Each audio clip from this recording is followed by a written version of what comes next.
शहबाज शरीफ साहब वज़ीर-ए-आज़म की कुर्सी पर कायम रह सकेंगे? अक्सरियत ये फैसला करती है इन 20 सीटों में कि वो इमरान खान के साथ चले जाते हैं, और तो फिर ये हमजा शहबाज तो एक मिनट के लिए भी नहीं रह सकते। अंधी, और वो भी इतनी ज़बरदस्त कि 13 की 13 सीटें पाकिस्तान तहरीक इंसाफ ले जाए। ये किसी फिल्म का स्क्रिप्ट तो हो सकता है, इमरान खान कामयाब हो ही नहीं सकते। जिंदा लोगों को फौत दिखा दिया इलेक्शन कमीशन ने। बचपन में शायद आपने भी देखा हो, वो देखा कि उसने जो है वो कागज मुंह में डालता गया, बाद में कान से निकाले उसने। ये हमने देखा था, पता है आज तक नहीं समझ पाए यार ये हुआ कैसे कि वो कागज तो मुंह से खाता गया, लेकिन वो जो है वो कान से कैसे निकाल रहा है। एक आदमी जिस पर 15 वारदातें 15 वारदातें, उसके मरने पर इतना तामझाम, काहे की जमहूरियत है यार? जो साजिश कर रहा है उसका गला काट दो, है तप्पड़। हम वो मिडिल क्लास के लोग हैं जिनको भूख नहीं आती है, यहाँ से बैठ करके ठोकता है और यहाँ से मेरे पास तक आवाज जाती है। बॉस, अच्छा, नहीं, ये बात नहीं सुनूंगा मैं। मिडिल क्लास सब्सक्राइब करें और बेल दबाएं ताकि कोई खबर रह न जाए।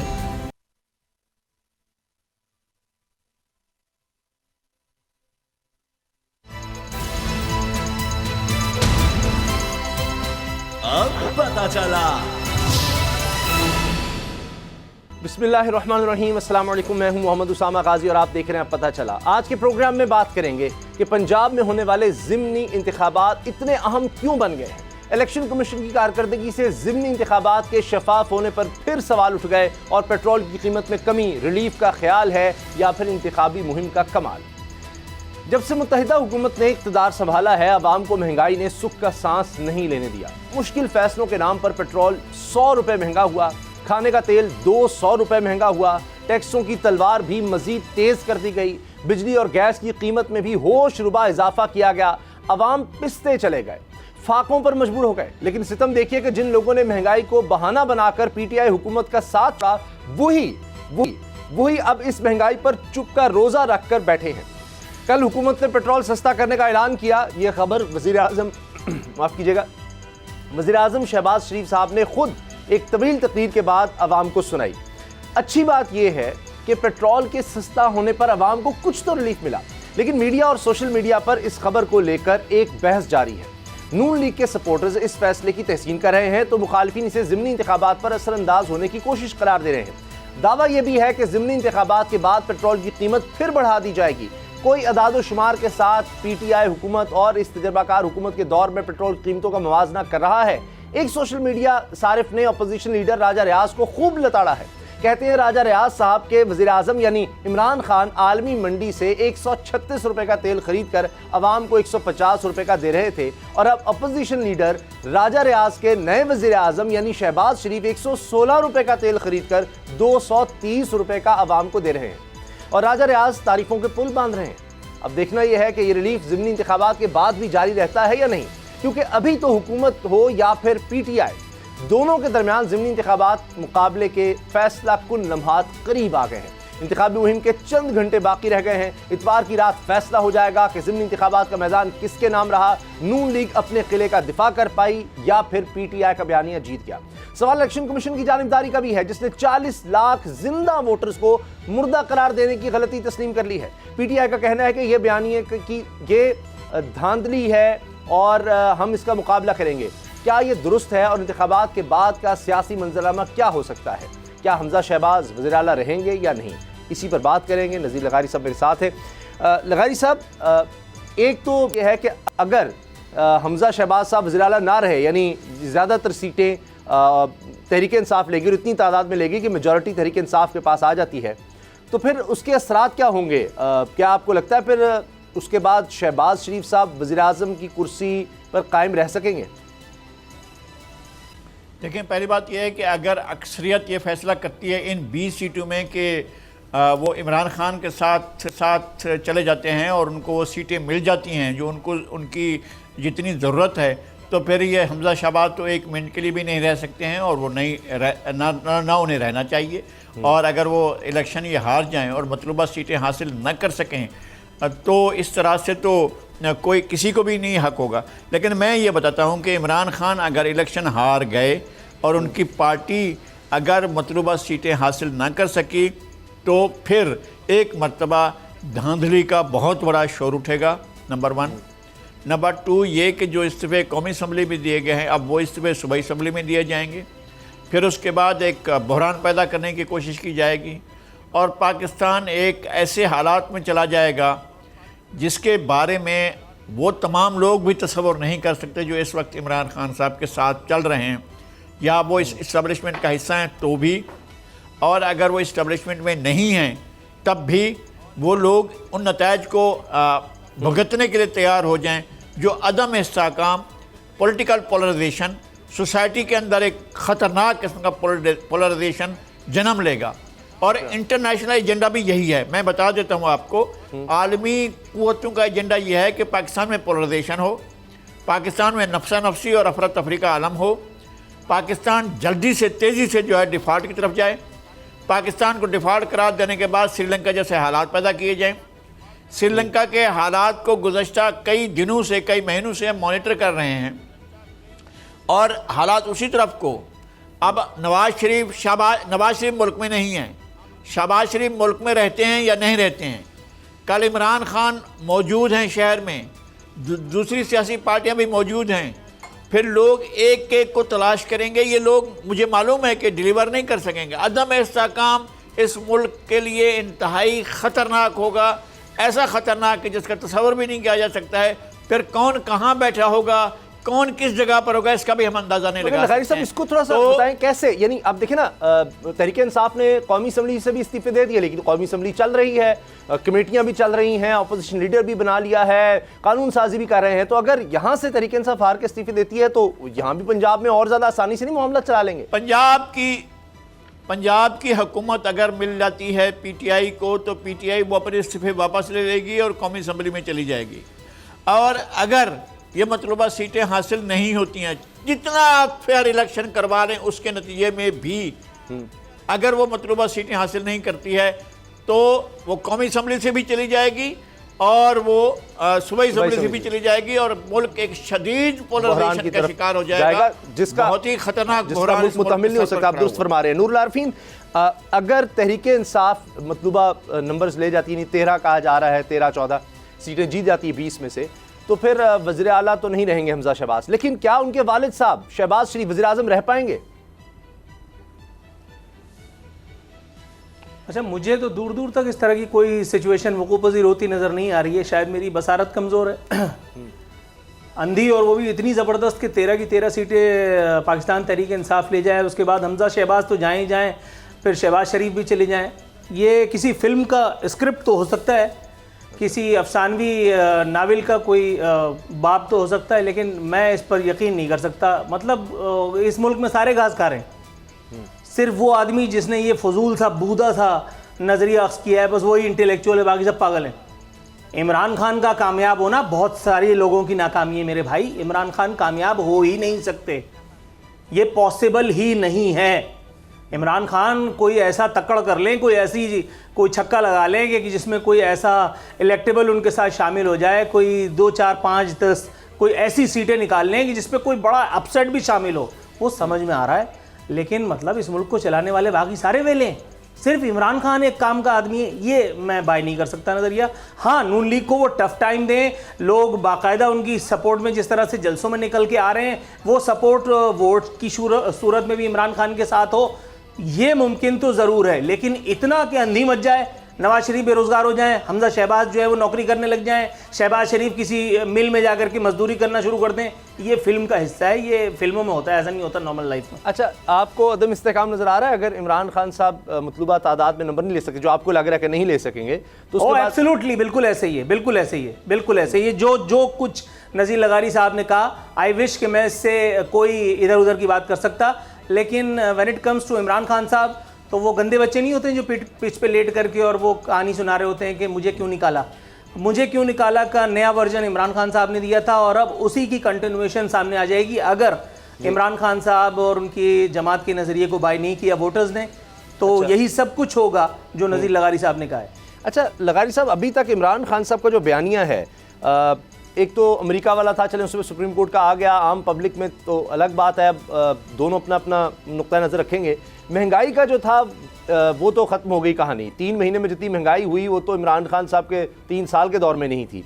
अब बाकी इलेक्शन कमीशन को टारगेट कर रहे हैं जी, प्री पोल रिगिंग हो रही है। अब ये जो 40 लाख वोटर्स को फौत शुदगान बना दिया, और ये तो तहरीक इंसाफ इसमें सुरखरू हो गई, वो तो फिर ठीक कह रही है और इलेक्शन कमीशन को मानना पड़ेगा कि हाँ जी ये हमसे गलती हुई। ये आपको लगता है वाकई गलती है? 40 लाख यानी एक कोई बटन है जिसको दबाया और 40 लाख लोग जो हैं वो फौत शुदगान में आ गए, जिंदा लोगों को फौत दिखा दिया इलेक्शन कमीशन ने। इस तरह की गलतियां होती हैं। बहुत दफ़ा अगर आप एक जग पानी का मांग रहे हैं और आपको कहा जाए कि नहीं वो जग पानी का क्या मतलब, एक बूंद भी नहीं है, फिर आनन फानन आपके सामने एक जग लाया जाए और पानी से लबाबा भरा हो और आप कहेंगे यार ये तो कमाल ही हो गया है, तो ये कमाल तो होना था कि जी वो मान लेता है इलेक्शन कमीशन, जी हाँ हमसे गलती हुई है और हमने ये गलती की है, अब हम इसको ठीक कर रहे हैं, देखिए यूँ गलत हुआ था और अब यूँ ठीक हो गया है, अब देखें कैसे मौजूदा हो गया है। इमरान खान भी तालियां पीटे, हम भी बैठ कर तालियां पीटे कि जी उसने अपना गलतियां ठीक कर ली हैं इलेक्शन कमीशन ने, और इलेक्शन कमीशन अपनी महारत दिखाई है। ये हम बचपन में शायद आपने भी देखा हो, वो कहते थे जी आँखों को ये जादू के ज़रिए पट्टी पढ़ा देते हैं और एक बिल्कुल आपको जो चीज़ नज़र आ रही है वो नहीं होती, असल चीज़ कोई और होती है। हमने भी इस तरह से होते हुए देखा है कि चीज़ क्या थी, हमें क्या नज़र आई है और बिल्कुल दूसरी चीज़ नज़र आई है। वो देखा कि उसने जो है वो कागज़ मुंह में डालता गया, बाद में कान से निकाले उसने, ये हमने देखा था, पता है आज तक नहीं समझ पाए कि यार ये हुआ कैसे कि वो कागज़ तो मुंह से खाता गया लेकिन वो जो है वो कान से कैसे निकाल रहा है, या फिर ये इलेक्शन कमीशन ने ऐसे कागज़ मुंह से खाया है और कान से निकाला है। कहा देखे यार कितना ज़बरदस्त काम किया हमने, ये इस तरह का ज़बरदस्त काम किया इलेक्शन कमीशन। अच्छा आरहीन आपको क्या लगता है? एक बात और भी मैं इसमें ऐड करना चाह रहा हूँ, लगारी साहब ठीक कह रहे हैं। देखिए जमहूरियत भी तो बेहतरीन इंतकाम है ना। सड़क पे चलने के लिए आपको रास्ता मुयस्सर नहीं है, इस वक्त गाड़ी आपकी बाकायदा यूं करके अंदर जाती गड़ों में फिर बाहर निकलती है, लेकिन उसके बावजूद भी आपको बैठ करके दिन रात यही बताया जाता है कि जमहूरियत बेहतरीन इंतकाम है। बुरी से बुरी जमहूरियत भी आमरीत से बेहतरीन है, ये सब कुछ भी तो बताया जाता है ना। ऐसा हो सकता है लॉजिकली वो आमरीत जिसमें मुझे चलने के लिए सड़क मुयस्सर हो, वो आमरीत जिसमें मुझे इंसाफ किसी भी शक्ल में किसी भी हवाले से थोड़ा बहुत ही चाहिए, जिसमें मुझे सेहत आम्मा की सहूलियात थोड़ा बहुत किसी भी हवाले से मुयस्सर हो, वो इस किस्म की लूली लंगड़ी लानत ज़दा मनहूस किस्म की जमहूरियत से तो बेहतर है ना जिसमें मुझे कख नहीं मिल रहा। मैं अपने घर से निकलता हूं और गड्ढे में गिर जाता हूं और वहां से मेरे कान में आवाज आती है जमहूरियत बेहतरीन इंतकाम है, तो उसके बाद फिर मेरी आंखों से शोले ही निकलेंगे ना, फिर मैं हजिया नहीं बकूंगा ना। इस तरह के जादू इस मुल्क में बहुत हो रहे हैं। आप देखें जितने लोग जिनका काम है कि आवाम से ये इंतकाम लें, उनमें से कभी किसी की टांग टूटी किसी गड्ढे में गिर के? नहीं, क्योंकि ये इंतकाम सिर्फ आवाम से लिया जाएगा। उसकी टांग टूटनी चाहिए जो जमहूरियत को नहीं डिलीवर कर रहा है, लेकिन जमहूरियत बुरी चीज़ नहीं है, जमहूरियत होनी चाहिए। जमहूरियत के अलावा कोई भी निज़ाम हो वो चलने वाला नहीं है। जमहूरियत को अगर ख़राब लोगों के हाथों में आ जाएगी तो ख़राब होगी, अच्छे लोगों के हाथ में आ जाएगी अच्छी होगी। लेकिन एक शख्स जब एब्सोल्यूट अथॉरिटी बनकर बैठ जाए, अगर वो बादशाह मुआज़्ज़म हो या चीफ मार्शल एडमिनिस्ट्रेटर हो, दोनों की हमेशा नताइज जो है बहुत बुरे बरामद हुए हैं। तारीख में मैंने ये देखा है, मैं किसी भी दौर का आपके साथ बैठकर तकाबली मुताला कर सकता हूँ, आपके साथ बैठकर बात सकता हूँ। पहले मार्शल ने हमारे मुल्क से 3 दरिया छीने, दूसरे मार्शल ने आधा मुल्क छीना, तीसरे मार्शल ने हमसे सियाचिन ग्लेशियर छीना, चौथे मार्शल ने हमें जहन्नुम में धकेला हमारे फाटक को, और हमें 2 ज़रबे अज़ब और ज़रबे रद्द और फसाद करना पड़ा। और अब तक उन पैसों का हिसाब नहीं है जो पैसे उस दौर में आए थे, कहाँ चले गए और किस तरह से गए। हमें आप बैठ कर अगर इस पर डिबेट करनी होगी तो बहुत ज़्यादा करनी होगी। जो चोरियां की हैं सियासतदानों ने, मैं उनको कभी भी डिफेंस नहीं करूंगा। जो पारसा लोगों ने चोरियां की हैं उनको भी डिफेंस नहीं किया जाना चाहिए, वो भी किसी सूरत में। पारसाओं ने जो चोरियां की हैं और जो उनके एहसास बने हैं वो मुझे मालूम है कि कहाँ कहाँ किस किस के सज़े पड़े, किसने कहाँ जजीरे खरीदे, किसने कहाँ इमारतें बनाई हैं, किसके कहाँ पर जो वसाइल पड़े हुए हैं, कौन कहाँ पर। बड़ा आसान है सर, ये तो बड़ा आसान है लगारी साहब, बड़ा आसान है। पीडीएम की हुकूमत इस वक्त है, वो जो पारसा जिनकी तरफ आप इशारा कर रहे हैं ये पीडीएम की हुकूमत करेगी, ये करेंगे। तो बात खत्म हो गई ना सर, बात खत्म हो गई ना सर। ये कर ही नहीं सकते हैं सर, मैं यही तो आपसे कह रहा हूँ कि ये वो लोग नहीं है, ये वो लोग नहीं है, ये गदागर है। भाई ये लोग बेचारे खराब हैं। हैं, मैं सिस्टम आपसे खराब यही नहीं तो है। कह रहा हूँ। लोग तो खराब फिर हैं, सिस्टम हमारी खराब पॉलिटिक्स नहीं में है। ना लगारी मुनारकी साहब ठीक है, लगारी ना साहब मार्शल ठीक है। लगारी साहब हमारी पॉलिटिक्स में तो यही लूले लंगड़े किरदार है ना। मार्शल ठीक है, कौन करेगा ना यहाँ? मुनारकी ठीक है। अब लोगों आप को देखिए करना होगा, आज लोगों की को सबसे आना बड़ी होगा। खबर जो बेचारी मुन्हनी सी किसी जगह कड़ी नजर आ रही है, शाही सैयद के साथ बैठ करके वसीम अख्तर ने प्रेस कॉन्फ्रेंस की है और शाही सैयद और एएनपी और एमक्यूएम का वो सियासी जो है वो हलाला हो रहा है। अब आप बताइए इस मुल्क में जहां इस किस्म के शगुफे छोड़े जाएं, मगर वहां किस किस्म की जमहूरियत के ख्वाब देख रहे हैं? भाई सिस्टम हालात बनाने की कोशिश हो रही है, उसमें तो अच्छी बात है, सारी पॉलिटिकल लीडरशिप कह रही है कि खराब लोग हो, आप खराब लोगों की सफाई करें। भाई उन लोगों की तरफ तो हम आंख उठा कर नहीं देख सकते ना। ये कौन, नवाज शरीफ देखेंगे, ये जरदारी साहब देखेंगे, मौलाना फजल रहमान मैं देखेंगे? यही कह रहा हूं कि जो ये काम वो करेगा, हिसाब कौन करेगा? ये भाई काम वो पारसों का करेगा। हिसाब लगारी कैसे? साहब, मैं कहता हूं कि वो चोरियों के हमारे लगारी पास भी साहब, अगर ये हिसाब काम हो। वो करे। अच्छा मुझे बताइए इस मुल्क में ये जितने केसेस जो इस तरह की जो सुनवाई जाते हैं कि फला महल किसी का था, 1 करोड़ पाउंड की उंगली में अंगूठी भाई थी, दूसरी तरफ वो हम बात ही जूते नहीं उठा थे। सकते यार, हम बात ही नहीं कर सकते। आप हमसे कैसे कर सकते हैं? मैं जुबान कटवाना चाहता हूं क्या? मैं नहीं कटवाना उन्हीं को चाहता। लाकर तो मैं ये कह रहा हूं उनको लाकर बिठाना भी मुश्किल नहीं है। कर सकते। अच्छा, अब कुछ काम तो ऐसे भी हो रहे हैं। आरफीन, चले ये जो इलेक्शन कमीशन से गलती हुई है, अब इसमें जमहूरियत का क्या लेना देना है? उस जमहूरियत क्या कसूर है? वो इलेक्शन कमीशन से हो गई गलती, 40 लाख वोटर्स जो हैं वो फौत शुदगान में चले गए, जिंदा लोग। अब इसका मतलब ये है कि और भी गलतियां हो सकती हैं इलेक्शन ये गलती कमीशन बड़ी संगीन है भाई। 24 करोड़ को 40 लाख कैसे दिखा दिया इलेक्शन कमिश्नर ने? उनकी ऐसी जुर्रत। ये 24 करोड़ जिंदा लाशें, इनमें से सिर्फ 40 लाख को दिखाया, बाकी लोगों को मार दिया उन्होंने। ये इलेक्शन कमिश्नर के खिलाफ तो बाकायदा इनका तो कोर्ट मार्शल होना चाहिए, इनको बड़ी सख्त से सख्त सजा देनी चाहिए। मैं अभी काला पानी के बारे में बीबीसी की एक स्टोरी पढ़ रहा था, इनको तो वहां भेज देना चाहिए। पाकिस्तानी कौम के साथ बैठ करके इतनी संजीदा मजाक कर रहे हैं। 40 लाख मुर्दे, अबे भैया 24 करोड़ है भाई। किसी को अपने हक के लिए बात करने का शऊर है? अभी बात करेंगे तो जमहूरियत और आमरियत शुरू हो जाएगी। कौन अपने हक के लिए बात कर रहा है? ये क्या मेरा अकेले का मसला है कि मेरे घर से बाहर सड़क टूटी हुई है? ये मेरे अकेले का मसला है कि यहाँ पीने का साफ पानी नहीं आता? ये मेरे अकेले का मसला है कि इस मुल्क में अदलिया आजाद बताती है अपने को, और जब किसी खास आदमी का केस आता है तो उनको टेम्परेचर हो जाता है? ये मुझे अकेले का मसला है कि यहाँ मुकद्दस इदारे को सामने बिठा करके कहा जाता है तुम कारोबार नहीं कर सकते, और उसी गुलजारी लाल की हिम्मत नहीं होती कि यहाँ काला पुल पे चले मेरे साथ मेरी गाड़ी में बैठ करके, मैं दिखाता हूं कि यहाँ कौन कौन कारोबार कर रहा है। 10 लाख रुपए पेंशन पाएगा वो इसी लानतज़दा मनहूस सिस्टम से, इसी जमहूरियत से। काहे की जमहूरियत यार? नहीं चाहिए मुझे, लानत भेजो। लाओ फिर किसी जनरल कर्नल को जो आवाम को कम से कम ट्रू डिक्टेटरशिप तो दे सकती है। ये तो डिक्टेटरशिप भी नहीं है, ये डिक्टेटरशिप भी नहीं है। मुझे जमहूरियत या अमरियत का गाना नहीं चाहिए, मुझे 3-4 चीजें चाहिए बैसियत एक आम आदमी। मेरे बच्चे जब शहर में निकले तो कम से कम ये सब ना हो जो कल से यहाँ पे हो रहा है सोराब कोर्ट पे। केड़ी जमहूरियत, केड़ी जमहूरियत? एक आदमी जिस पर 15 वारदातें, 15 वारदातें, उसके मरने पर इतना तामझाम, काहे की जमहूरियत है यार? कौन सी जमहूरियत? शर्जील में उन बैठ के कह रहे हैं साजिश हो रही है। यार काट दो हाथ, जो साजिश कर रहा है उसका गला काट दो, है तप्पड़। नहीं करेंगे यार, आपने नहीं करेंगे। पेट का मामला है ना, जो कुछ हम अगर कह रहे हैं अगर इस तरह से मसाइल आने लगे तो फिर तो मसले वो कोई मसला ही नहीं है। ये क्या बात? जमहूरियत नहीं चाहिए भाई? नहीं, ये आपको नहीं चाहिए होगी, लेकिन हमें जमहूरियत चाहिए।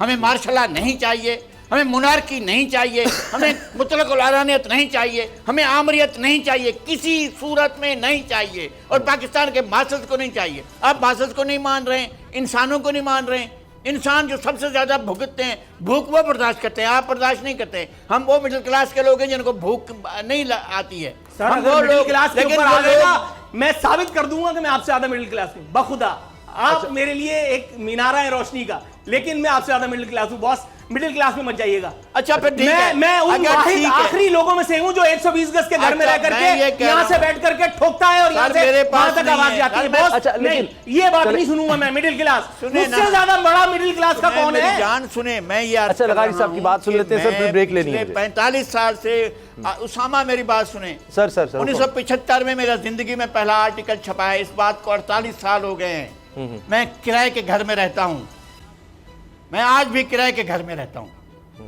और मैं इस शहर में, मैंने मैट्रिक इस शहर में की है, मैंने तालीम इस शहर में हासिल की है।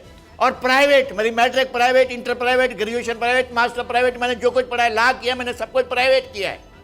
कोई चीज़ मैंने रेगुलर नहीं, कहीं मुझे बैठकर पढ़ने का मौका नहीं मिला है। मैं पढ़कर मैंने जो कुछ भी किया है, मेरी ये ज़िंदगी है जो मैंने हासिल की है, और मैं इसके साथ कहता हूँ कि मेरी वाहिद कमिटमेंट, आखिरी कमिटमेंट जमहूरियत के साथ है। मैं किसी सूरत में, किसी भी शक्ल में आमरीत को बर्दाश्त करने को तैयार नहीं हूँ। आमरीत ने इस मुल्क को बर्बाद किया है, तहस नहस किया है। मैं आमरीत को बर्दाश्त करने को तैयार नहीं हूँ, एक मिनट के लिए भी। ठीक है, मैं इनको कहा है, मैं माफी मांगता हूँ अगर मैंने चाहे वो इनको सियासी आमिर मेरे हो। मिडिल क्लास कहने से अगर इनको आज कोई जरूरत नहीं नहीं, सर, आपका अपना नुक्ता नजर है नहीं। और आरिफीन का अपना, लेकिन बहरहाल हमने तो आइन और कानून के तहत चल रहे हैं, मगर आरिफीन की ज़ाहिर अपनी राय है और उनके अपने जज्बात हैं। मुल्क के हालात पे ज़ाहिर इंसान दिल बर्दाश्ता हो जाता है तो अपने दिल की बात तो कहेगा। हम ब्रेक लेते हैं और ब्रेक के बाद बात करेंगे कि ये जो रिलीफ मिला है आवाम को, 18 रुपये पेट्रोल सस्ता हुआ है, क्या इससे ज़िंदगियाँ बेहतर हो गई हैं या ये सिर्फ इलेक्शन के लिए शुभदाबाजी है? ब्रेक के बाद। अब पता चला। हुकूमत ने एक बड़ा काम किया और ख़बरें भी ये चली या कह लें चलवाई गई कि इतना बहुत बड़ा रिलीफ और एक मुआशी तौर पर आवाम के लिए एक बहुत बड़ा कारनामा अंजाम दिया हुकूमत ने। 18 रुपये पेट्रोल की कीमत कम की, 40 रुपये डीजल की कीमत कम की। और अजीब बात यह भी हुई कि हमेशा जब भी कीमत बढ़ानी थी तो मिफ्ता इस्माइल साहब आकर प्रेस कॉन्फ्रेंस करते थे, बल्कि आखिर में उन्होंने कहा आखिरी प्रेस कॉन्फ्रेंस में कि अब मैं मज़ीद नहीं आना चाहूँगा। ये भी मुझे मजबूर किया गया तो मैं आया कि याद सादिक साहब का मुझे जुमला याद आ रहा है, कौमी असम्बली ने कहा कि वो जिस तरह डाकू के बारे में कहते थे, डाकू आ जाएगा, माँ डराती थी, इसी तरह मिफ्ता इस्माइल से लोग डरते हैं। लेकिन जब कीमतें कम करनी थी, शहबाज शरीफ साहब खुद आए, 18 रुपये, पूरे 18 रुपये कीमत कम की। और मुझे मरीम औरंगज़ेब साहिबा की प्रेस कॉन्फ्रेंस याद आ गई जिसमें कहा जी 2000 रुपया, पूरे 2000 रुपये हुकूमत अपने 2000 रुपये लोगों को दे रही है। उसी तरह का ये काम लगता है क्योंकि 100 रुपये कीमत बढ़ाई गई थी और 18 रुपये कम की। एक और काम ये हुआ कि मिफ्ता इस्माइल साहब ने ग्राफ भी शेयर कर दिया वज़ीर आज़म शहबाज शरीफ साहब की ट्वीट पर, और उस ग्राफ में नज़र आ रहा है कि जब वज़ीर आज़म बने थे शहबाज शरीफ, उस वक्त जो पेट्रोल की कीमत इंटरनेशनल मार्केट में अब उससे भी कुछ कम हो चुकी है। यानी अगर उस वक्त 150 रुपये का था तो अब तो फिर शायद 130-140 का होना चाहिए। लेकिन बहरहाल लगारी साहब, कितना फ़र्क पड़ा है आम आदमी की ज़िंदगी में इस कमी से? इस कमी से कोई फ़र्क नहीं पड़ेगा, ना पड़ा है। मैंने भी हिसाब लगाया तो मुझे तो लगता है कि मैंने जितना 8 लीटर 2000 का पेट्रोल डलवाया मैंने, और उसमें पहले 8.1 आता था, मेरे ख्याल में अब 8.5 आया, यानी इतना फ़र्क पड़ा है। शायद कोई 5 आधे लीटर से भी कम का फ़र्क पड़ा है, और उससे और उसकी कीमत का आप खुद हिसाब लगा लें, इतना भी आधा लीटर जितना भी फ़र्क नहीं पड़ा है कीमत के अंदर। तो ये हुआ है। और कीमत, लेकिन वो जो इमरान खान साहब कह रहे थे वो मुझे ज़रा ख़राब लगा है, बहुत ख़राब लगा। बल्कि उन्होंने जिस तरह से मौलाना का नाम बिगाड़ने की कोशिश की है, उसको ज़रूर पेश नज़र रखना चाहिए कि 40 रुपये की कमी हुई है जिस पर मौलाना का उन्होंने नाम रखा हुआ है, और पता नहीं वो किस बात का इंतकाम लेते हैं मौलाना से। लेकिन एक वक्त आएगा कि जिस तरह से मौलाना का नाम लेकर चिढ़ाया जाता है, इसी तरह से ये ज़्यादा अरसा नहीं लगेगा, जल्दी वो वक्त आएगा जब इमरान खान का नाम लेकर लोग एक दूसरे को चिढ़ाया करेंगे। ये भी वक्त है। वो इसलिए वो डीजल के परमिट का इल्ज़ाम उन पर लगाते हैं कि डीजल के परमिट लिया करते थे और इस तरह से, इसलिए वो मौलाना का नाम ले देते हैं। बहरहाल यार कोई सबूत लाते, 3.5 साल हुकूमत रहे तो उन्होंने क्यों नहीं ये क्या कार्रवाई की यार? ये क्या बात हुई? ये कहने से क्या फर्क पड़ता है? उनके पास हुकूमत थी और उन्होंने गिरफ्तार किया, जरदारी साहब को गिरफ्तार किया, उनकी बहन को गिरफ्तार किया, मरियम नवाज गिरफ्तार हुई, नवाज शरीफ गिरफ्तार हुए, नवाज शरीफ को जेल हुई, और उसके बाद शहबाज शरीफ जेल में गए, शाहिद खाकान अब्बासी जेल में गए, ख्वाजा आसिफ जेल में गए, और अहसन इकबाल जेल में गए, ख्वाजा साद रफीक जेल में गए। तो कौन सा मसला था? मौलाना को जाकर जेल में रखते और उनके खिलाफ सबूत लेकर आते। ये इस तरह से कहने से मैं तो मौलाना साहब की जगह पर होता, मैं बाकायदा चला जाता अज़ाला हैसियत उर्फी में और जाकर डिफेमिंग का केस करता और कहता कि जरूर करना चाहिए, जरूर करना चाहिए। इस तरह से बात करते हैं, जरूर करना चाहिए। लेकिन अब मसला यह है, वो इमरान खान से इल्ज़ाम लगाते हैं जी मेरे दौर के तो केस ही नहीं थे, और जिनका मसला था, जो ताकतवर थे, वो इनको मंतकी अंजाम तक पहुंचाने नहीं चाहते थे। आरिफीन, कितना फ़र्क पड़ा है आम आदमी की ज़िंदगी में? पढ़ना तो चाहिए, 40 रुपये अगर कम हुआ है तो किराए कम होंगे, हर चीज़ जो ज़ाहिर है आमदोरफ्त के लिए डीजल इस्तेमाल होता है, उसमें कोई भी चीज़ है, सब्जियाँ, फल, दालें, गोश्त, हर चीज़ देखिए उसकी तरसील में कोई कमी होगी? मुख्तसर जवाब इसका ये है कि कोई ख़ास फ़र्क नहीं पड़ा, कोई ख़ास फ़र्क नहीं पड़ा। आपने 100 रुपये बढ़ाए और 18 रुपये कम कर दिए, 100 रुपये बढ़ाए और 40 रुपये कम कर दिए, इससे कोई फ़र्क नहीं पड़ा। डीज़ल की कीमतों का बहाना बना करके वो, अब किससे लड़ोगे आप? सब्ज़ी वाला कहेगा मैं तो डीज़ल वाली गाड़ी में जा कर के लाया था, अब आप उससे खड़े होकर लड़ेंगे? या आप उससे शहबाज शरीफ का हवाला देंगे कि शहबाज शरीफ ने कहा था। कोई ख़ास फ़र्क नहीं पड़ा, बढ़ाने के टाइम सब उछल रहे होते हैं। और मैं कल देख रहा था, मिफ्ता इस्माइल सुबह से माहौल बना रहे थे, मरियम औरंगज़ेब सुबह से माहौल बना रही थी कि जी रिलीफ मिलने वाला है, रिलीफ मिलने वाला है। अ बिट रिलीफ या साई ऑफ रिलीफ जिसे थोड़ा बहुत कहा जाए, ठीक है, वो मिला भी शाम में, लेकिन उसके लिए मतलब इतनी तकड़ करने की क्या ज़रूरत थी। सुबह से मिफ्ता इस्माइल ने दिमाग ख़राब किया हुआ था कि अब पता नहीं क्या कर देंगे, और किया क्या, मतलब खोदा पहाड़ और निकला चूहा। कोई बहुत बड़ा तीर मार लेते, किसी दिन गुरदासपुर का किला अगर फतह कर लेते तो हमें खा जाते ये। लेकिन अभी तो हुकूमत ये कह रही है कि अब जितनी हम मुश्किलात देखनी थी, मुश्किल फ़ैसले जो करने थे वो कर लिया, अब रोज़ाना खुशखबरी होगी। मरीम नवाज़ साहिबा कहती हैं, और मरीम औरंगज़ेब साहब ने तो यहाँ तक बताया कि इनकलाब पाकिस्तान में आ चुका है। 11 तारीख को जब शहबाज शरीफ साहब वज़ीर-ए-आज़म बने थे, वो इनकलाब का दिन था, इनकलाब पाकिस्तान में आ गया है। अब सिर्फ़ और सिर्फ आवाम को रिलीफ मिलेगा, खुशखबरियाँ मिलेंगी आज के दिन के बाद। अब देखते हैं कि खुशखबरियाँ आगे कितनी चलती हैं, क्योंकि अभी 40 रुपये तो सिर्फ पेट्रोल लेवी अभी मज़ीद लगानी है। वो किस वक्त लगाते हैं, इलेक्शन के फ़ौरन बाद देखते हैं, और उस पर भी ज़रूर बात करेंगे। ब्रेक लेते हैं और ब्रेक के बाद एक लगारी सब पे भारी। अब पता चला। एक लगारी सब पे भारी में बात करेंगे अमेरिकी सदर के दौरे की। लगारी साहब, इसमें हम देख रहे हैं कि ये बातें भी होने लगी हैं, शायद आहिस्ता आहिस्ता सऊदी अरब बढ़ रहा है इसराइल को तस्लीम करने की तरफ। देखें, ये सवाल तो मौजूद है, और जो बाइडन पर और शहजादा मोहम्मद बिन सलमान पर प्रेशर है वेस्टर्न मीडिया का, अमरीकी मीडिया का, बरतानवी मीडिया का और वेस्ट के मीडिया का, वो भी एक बड़ा ज़बरदस्त किस्म का प्रेशर है। और जो बाइडन को शर्म दिलाई जा रही है कि आप जो है कैसे जा रहे हैं, जमाल खशोगी का जो कत्ल है वो तो ऐसे फलां के हाथों पर है और आप इस तरह जा रहे हैं, तो ये चीज़ें भी उठाई जा रही हैं। इवन ताज़ा तरीन जो डेवलपमेंट्स आ रही हैं उसमें सबसे बड़ा सवाल तो ये उठाया हुआ है, जो बाइडन पहुँच रहे हैं सऊदी अरब और कौन सा एजेंडा लेकर आए हैं। वहाँ उन्होंने गरब उर्दुन के दौरे में कहा कि वो 2 स्टेट्स की पर तस्लीम करते हैं और चाहते हैं कि 2 स्टेट हल है इसका, फ़लस्तीन के मसले का, कि फ़लस्तीन की भी अलग एक रियासत हो और इसराइल एक अलग रियासत हो। लेकिन फ़लस्तीन इस बात को इसराइल इस बात को तस्लीम नहीं करता है कि फ़लस्तीनियों को अलग ममलिकत का दर्जा दिया जाए। फ़लस्तीन अथॉरिटी का एक दर्जा दिया हुआ है, उसमें भी वो लोग 84-85 साल से भी उम्र बढ़ गई है, मेरे ख्याल में 86 साल के हो गए महमूद अब्बास। उनके आज़ाब भी जिस्मानी आज़ाब भी काम नहीं करते हैं, और वैसे भी वो उम्र के उस हिस्से में पहुंच गए हैं कि उस उम्र में तो लोगों को वैसे भी बुज़ुर्गों को जाकर बिठा दिया करते हैं। इस्माइल हानिया वज़ीर-ए-आज़म चले गए हैं, लेकिन वहाँ पर जो है वो गज़ा का पूरा इलाका तबाही का शिकार है। जब अमेरिका अपना इसराइल चाहता है बमबारी शुरू कर देता है, जब चाहता है वहाँ तबाही ले आता है और बिल्डोज़ कर देता है सारी इमारतों को। ये सूरत हाल है वहाँ पर। फिर वहाँ पर आबादकारी हो रही है, गज़ा के इलाके में भी आबादकारी होती है, और इधर गरब उर्दुन में तो रोज़ाना फ़लस्तीनी बस्तियों को गिरा कर वहाँ पर जो है यहूदी बस्तियाँ बसाई जा रही हैं। ये सारा कुछ है।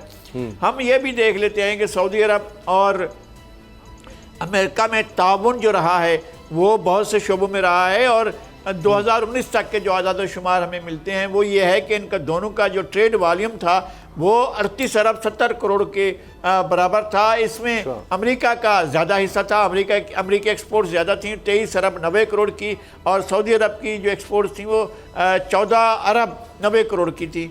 और इसका एक ख़ास वो ये भी है कि दोनों मुल्कों में ट्रांसपोर्टेशन के साजो सामान, machinery, mechanical appliances, chemical, plastic और चमड़े की मसनूआत जो हैं इनकी तिजारत होती थी दोनों मुल्कों के दरमियान। सऊदी अरब अमेरिका से यानी मादनी ईंधन और तेल को साफ़ करने की मसनूआत दरामद करता है। ये अगर ख़ुद पैदा कर रहा होता तो इतनी ज़्यादा उसको ना होती। इंडस्ट्रियलाइजेशन नहीं हुआ है, वो खाम तेल पैदा करते हैं, अमेरिका अगर साफ़ करके देता है तेल भी ले जाता है, सारा कुछ हो जाता है।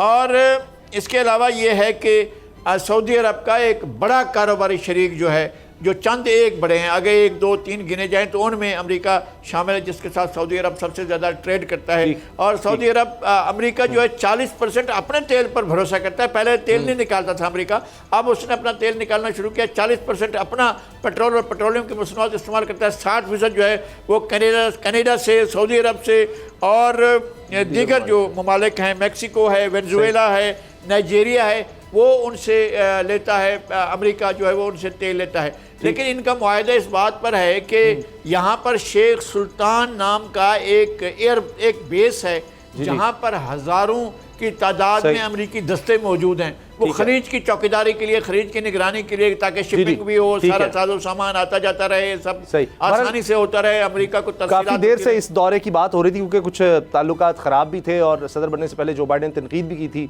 सऊदी अरब पर। अब लगता है कि वो ताल्लुकात दोबारा मामूल की तरफ बढ़ रहे हैं और ख़ासतौर पर अमेरिका में महंगाई बहुत है तो तेल सस्ता करने की भी बात हो रही है। आरफीन नामा, आरफीन हम देख रहे हैं चंद रोज़ से सिंध में हालात बड़े कशीदा हैं, नस्ली तासुब फैलाने की मैं तो कहूँगा कोशिश हो रही है।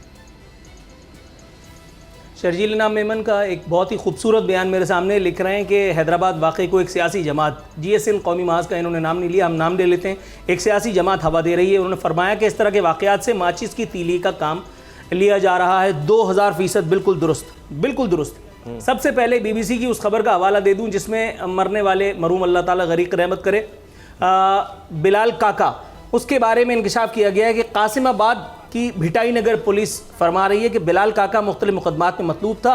उस पर 12 मुकदमात का इंदराज है जिसमें इंसदाद दहशतगर्दी का एक मुकदमा भी शामिल है। इसके अलावा गैर कानूनी असलाह रखने और इरादा कत्ल के मुकदमात अलग हैं। ये तो हो गया वो एक कत्ल का अहवाल कि जो वहाँ पर हुआ। ये एक छोटा सा झगड़ा था, होटल पे बैठे हुए खाना खाने के बाद पैसे देने या ना देने के दरमियान की एक जंग थी। पुलिस, बताया गया है कि पुलिस वहाँ मौजूद थी लेकिन उसके बावजूद भी पुलिस ने अपनी मौजूदगी जाहिर नहीं की, इस फसाद को रोकने की कोशिश नहीं की। अलबत्ता बिलाल काका के कत्ल की FIR नंबर 104/2022 का इंदराज पुलिस ने ज़रूर किया। एक और काम किया पुलिस ने भी और रेंजर्स ने भी कि जब ये सब कुछ हो गया तो उसके बाद इलाकों में, मुख्तलिफ दूर दराज के इलाकों में जहाँ पर कोई चिड़िया का बच्चा भी आकर के उनको कोई तंग नहीं कर सकता था, न पुलिस को न रेंजर्स को, उनकी नींद में खलल नहीं डाल सकता था, वो वहाँ जा कर के गरीबों पर अपनी धौंस जमाते रहे, उनके जो है स्कूटरों की डिग्गियाँ खुलवा करके उनसे असलहा चेक करते रहे। सोहराबगोट कल, जमहूरियत चूँकि बेहतरीन इंतकाम है इसलिए सोहराबगोट पर कल यहाँ जम करके खूब इंतकाम लिया गया। एक शख्स जाँ बहक हो गया, पुलिस पार्टी पे पथराव हुआ, 5 गाड़ियाँ नजर आतिश की गई, 2 कारें थीं, 1 बस थी, 2 मोटरसाइकिलें भी बताया गया है कि नजर आतिश की गई हैं। ट्रैफिक पुलिस एहलकार की सरकारी राइफल छीनी गई है। नामालूम अफराद ने पुलिस पर पथराव किया। इस एक बात के लिए ये मुमकिन है कि जिन लोगों ने ये कार्य खैर किया उनको आखिरत में अजर ज़रूर मिले कि रिश्वतखोर पुलिस पर उन्होंने पथराव किया। लेकिन इस जद में वो आम आदमी भी आया जो अपने घर से निकला था दफ्तर जाने के लिए, जो अपने बीवी बच्चों के साथ महव सफ़र था, उनकी गाड़ियों को रोक करके छीना झपटी हुई है। सैकड़ों लोगों के तलाई जेवरात छीन लिए गए। खवातीन से बदतमीजी सुपर हाईवे पर मामूल है और ये बेशरम मीडिया ये जरा जरा सी चीज़ों को दिखा रहा होता है, लेकिन इस तरह की चीज़ें जानबूझ करके दीदा और दानिस्ता रोक ली जाती हैं, टिकर तक इसके नहीं किए जाते। और अगर आप कुछ पूछें तो फिर आपको पता है कि अदलिया की तरह मीडिया भी फिर आज़ाद हो जाता है। मामलात ये हैं आज भी ये हुआ है कि एक पुलिस वाले से एक 9mm पिस्टल, उसकी 600 गोलियां, सब मशीन गन की 750 गोलियां और मोबाइल फ़ोन। ये मोबाइल फ़ोन अगर उसने किसी से नहीं लिया तो ये उसका नुकसान है, वरना ये पुलिस डिपार्टमेंट का नुकसान है जो किसी न किसी गरीब से इंशाअल्लाह ताला चालान के बहाने वो पूरा कर लेगा। लेकिन रियासत की रिट को फुटबॉल बनाया गया है सोहराबगोट पर। पाकिस्तान दुनिया की छठी बड़ी एटमी कुव्वत, छठी बड़ी एटमी कुव्वत भी, एटम वाले भी, जमहूरियत वाले भी, सारे के सारे जैसे ही उनसे कहो कि वो देखना जरा सोहराबगोट, तो सबकी नाफें उतर जाती हैं, सब इधर उधर देखने लगते हैं। हाँ, उनको अगर ये कह दिया जाए कि वो सामने अजीजाबाद है तो इंशाअल्लाह ताला गाड़ी में ईंधन भी आ जाता है और उसके बाद वो इलाका फतह करने की हिम्मत। कानून हाथ में लिया और इंतशार फैलाने की कोशिश हो रही है। कानून को अपना रास्ता लेना चाहिए, कानून हाथ में आम लोगों को नहीं लेना चाहिए। प्रोग्राम देखने का शुक्रिया, इजाज़त दीजिए, अल्लाह हाफ़िज़।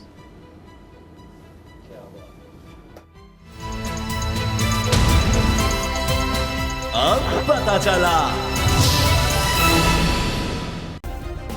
सब्सक्राइब करें और बेल दबाएं ताकि कोई खबर रह न जाए।